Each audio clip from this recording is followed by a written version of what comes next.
Hi friends, আশা করি তোমরা সকলে খুব ভালো আছো আর আমিও খুব ভালো আছি। তো আমি জানি অনেক দিন ধরে তোমাদেরকে আপডেটস দেওয়া হয়নি, আর তোমরা প্রায় 2-3 সপ্তাহ ধরে আমার ইরেগুলার পোস্ট দেখছো। স্টোরি তো দেখছো, কিন্তু এমনি নর্মাল ফিডে, নিউজ ফিডে কোনো পোস্ট দেখতে পাচ্ছ না, সেটা জানি। আর আমার পুরো রিচ পুরো ডাউন হয়ে গেছে, পুরো 35K আপ আমি ছিলাম, আর সেটা 24K 23K পর্যন্ত নেমে গেছে। কিন্তু অনেকটা গ্যাপ চলে গেছে, আমার 10K মতন লেস চলে গেছে।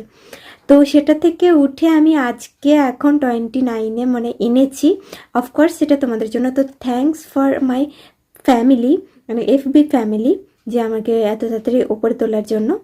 আর তোমরা এভাবেই সাপোর্ট করো, তোমরা যেভাবে ভিউজ দিচ্ছ আমাকে একটু একটু করে ঠিক সেভাবেই ভিউজ দাও। আর যতটুকু দিচ্ছ তার জন্যই আমি তোমাদেরকে থ্যাংক ইউ জানাচ্ছি। আর তোমরা এরপরে আরও আপডেট পাবে, কারণ হচ্ছে তোমরা অনেক দিন ধরে আপডেট পাওনি। প্রায় তোমরা তো জানো যে আমাদের নন্দন মেলা ছিল, তার আগে আমাদের নবীন বরণ ছিল। তো প্রায় 3-4 সপ্তাহ আগের আপডেট তোমরা এখনও পর্যন্ত পাওনি। আমার গ্যালারিতে পুরো ভিডিও ফুল পড়ে আছে, এডিটও করা হয়নি। তো সেগুলো আস্তে আস্তে আমি তোমাদেরকে এডিট করে দেব। আর তোমরা চোখ রাখো আমার পেজে, ঠিক আছে? তো টাটা।